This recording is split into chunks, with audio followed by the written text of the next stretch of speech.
so much. You know, I was busy working. And ideally, you know, you work your ass off for a amount of time, and then you can retire. But that's the way things are supposed to work. And you somehow create an income for yourself after you stop working.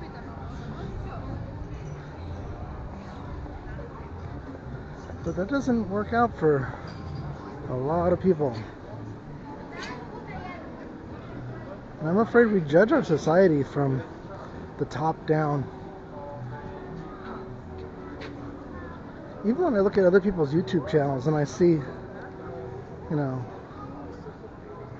how well some of them are doing. Some of them are doing astronomically well. It's hard to compare myself because, first of all, I'm not putting in that same kind of effort. But also my topics, I guess. I'm not a gamer, so I don't do those kind of videos. And I don't like to regurgitate, you know, the news. Lots of people like to talk about, you know, Donald Trump or Božic,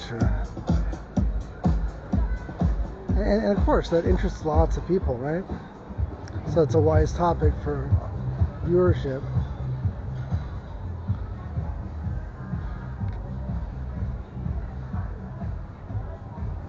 But it doesn't hold my interest. It doesn't hold my interest enough to want to do that.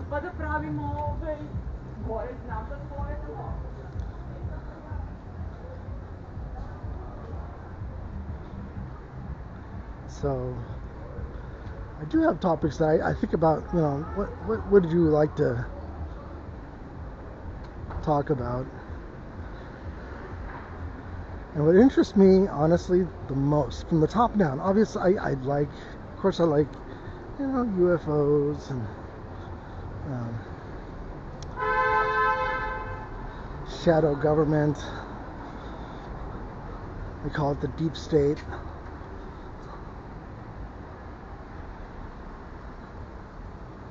And, you know, I find that interesting, but let's go up another level. So what is up another level? Pre-birth planning. That's definitely up another level, and I think everybody can, everybody actually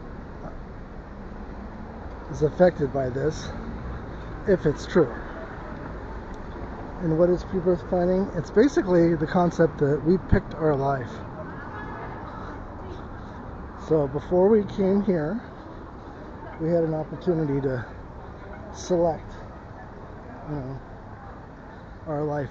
So whether or not, if there's such a thing as a multiverse, could it be that in the multiverse, anybody, so my name's Eric, can anybody be Eric? So can anybody have a shot at being Eric? And I'm just like, I'm doing it here now, I'm Eric, but maybe somebody else has done Eric. Maybe my father has been me before, and of course with different outcomes because he's a different person, so he makes different choices.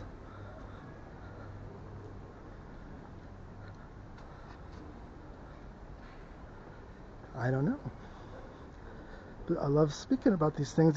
These are the kind of things I like to contemplate.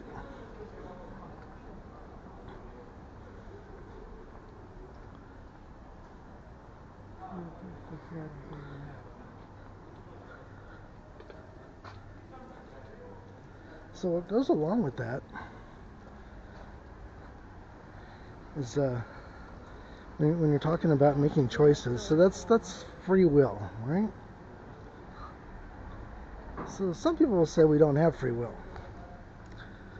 I believe we do, because I can literally feel the times that I have a choice. I mean, I have a choice right now. I could walk down this street over here. In fact, let's do that. So it wasn't on my plan, we're going to just do that. But so how do I know that this wasn't the plan? Maybe the plan was to go down the street. These are all complex topics. But the thing about free will, it's interesting to me. So I was saying that the other day it was so foggy out, and I thought, this is interesting, I would like to capture this. And I'm still upset that I didn't go out. But something inside me, it just didn't let me. I mean, for whatever reason, I couldn't go out. I couldn't make myself do it. So was that an opportunity? Was that a time where I had the free will, where I could have gone out? And just I chose not to.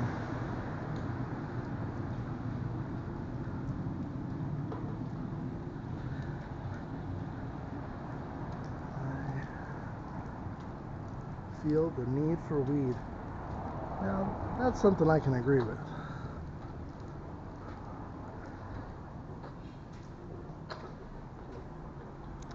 Yeah, so now,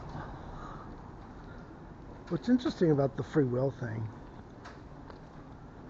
I think, is like, do you just go with the flow so much? Is that what you're intended to do? Or if you go against, the flow, so literally that's the free will part. You're going against where the tide's pushing you. If you do that, are those the opportunities for greatness? Unless you're destined for some sort of greatness, can you create greatness by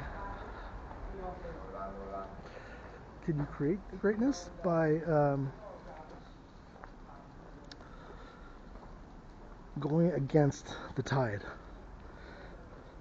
Because like maybe anybody who pushes hard against the tide, maybe that's when they deserve that benefit of whatever.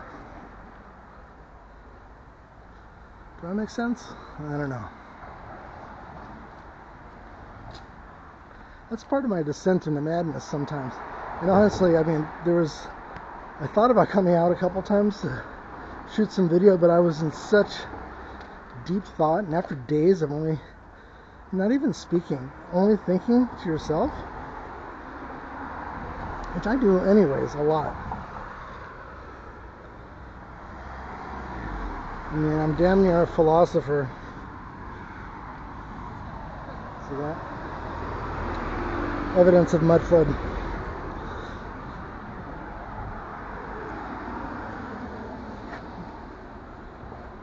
Mud flood.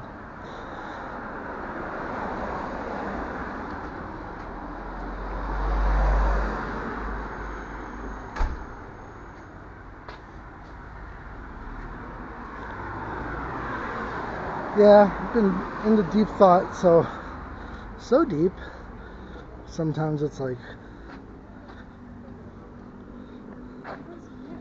I think, Eric, get a job. Why? Why is the big concept? What is this? This is nice.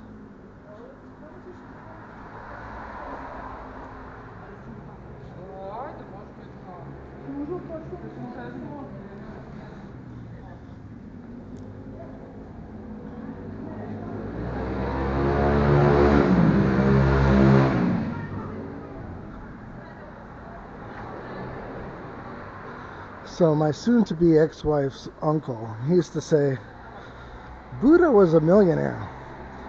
He had all the money he needed, so he could sit around all day and contemplate life. You don't. Get a job.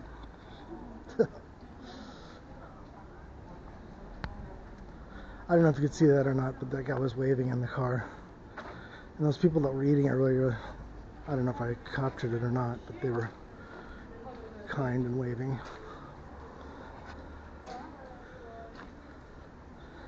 So you see what they're carrying there? That's these dried oak leaves. It's called a banyak. And tonight, in a ceremonial fashion, it's, I think at midnight, if you go to a service here, they'll have a large oak branch and they'll light it on fire. The burning of the banyak. And after Christmas, you'll see a lot of people put their banyak into, they'll put it in a bush or hang it on a fence. Banyak is it's a dried oak branch with oak leaf. And I think this is similar to what we consider in the West a Yule log. The burning of the Yule log, I think, is the same ceremony, basically. There's some old windows there.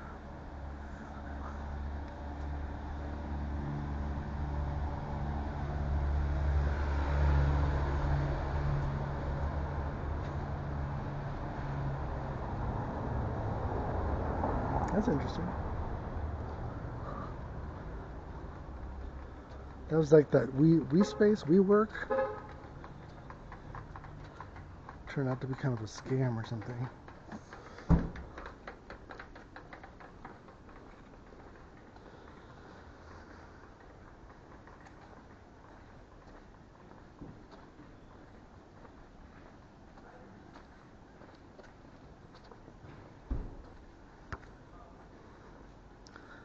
So you see where I gravitate to. I always gravitate to streets where there's no people.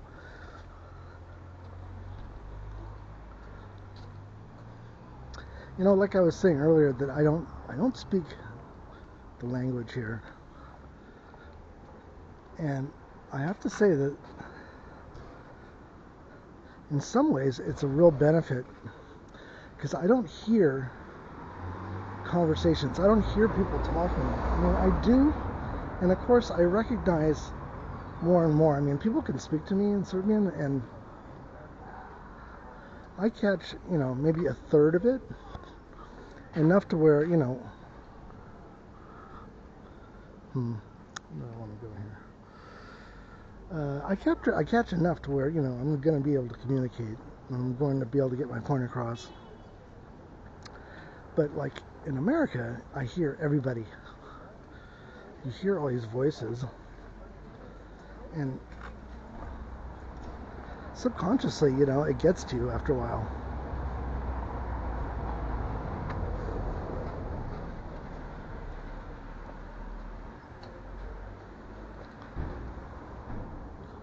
Listening to everybody.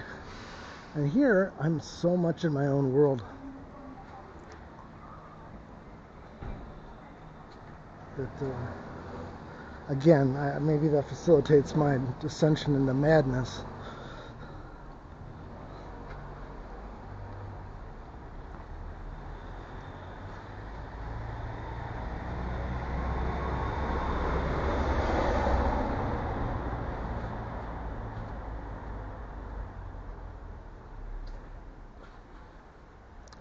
Look at all those old satellite dishes. They're really big. Not as big as the ones that they had in America. They were huge. And they were literally like 4 or 5 times that size.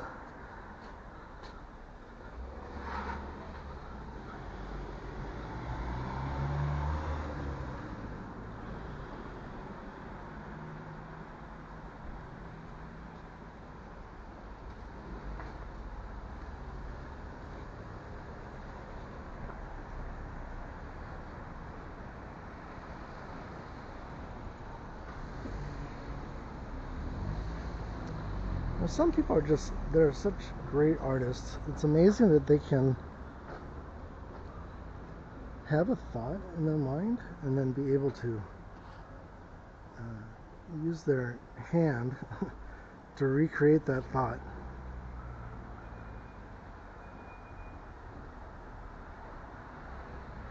I mean, I have a problem just with speaking, honestly. I have many great thoughts that I would like to convey, but I end up having a hard time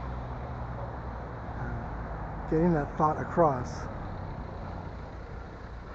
I'm better if I write. If I write, I can, take my time and go over my sentence a few times.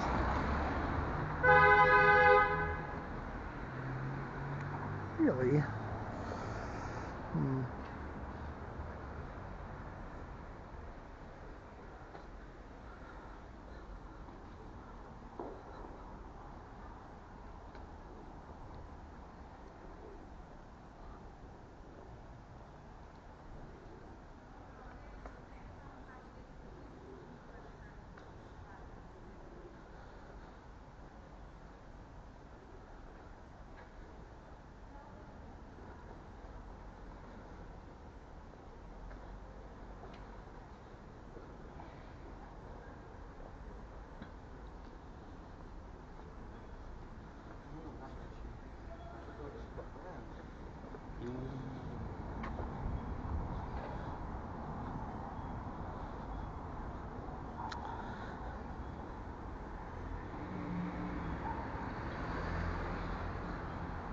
So I know with YouTube, their servers, I mean, how big is that cloud?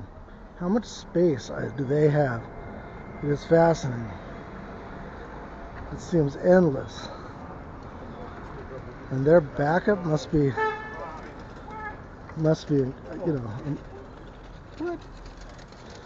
their backup must be some serious stuff. Okay.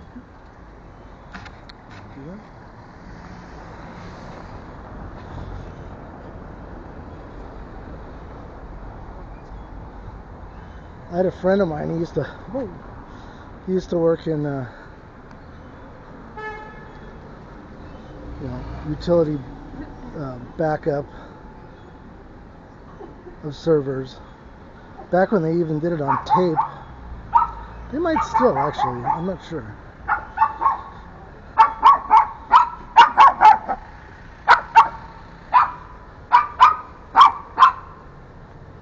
Such a little thing makes so much noise. Look at this. They have nice pasta here.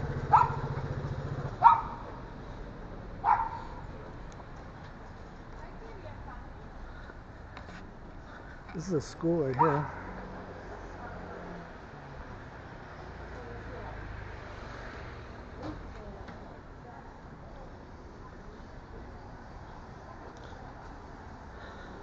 So, how many of you actually use Rumble? Do you go to Rumble and watch things? See, Rumble has less, they have more tolerance when it comes to copyrighted material, and maybe not so much that, but definitely controversial subjects. Like I know YouTube, they definitely don't like violence. Let's look at these things.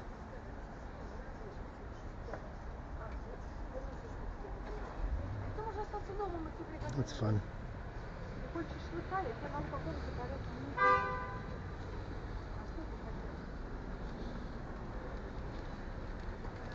The storefront.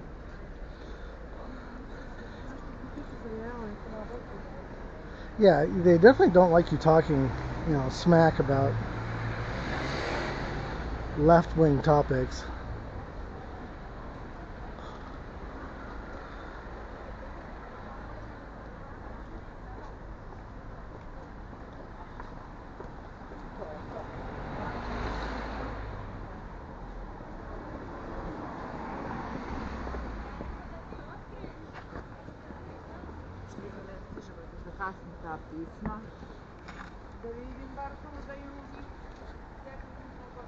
See, this is something you wouldn't see in America. Just an open pit, basically. People would trip and fall and sue.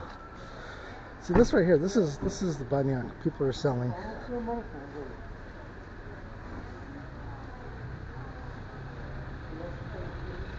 All these.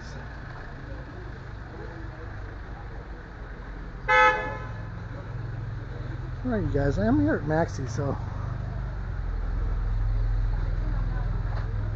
thanks for coming on the walk with me. Please like and subscribe. I'll see y'all real soon. Bye.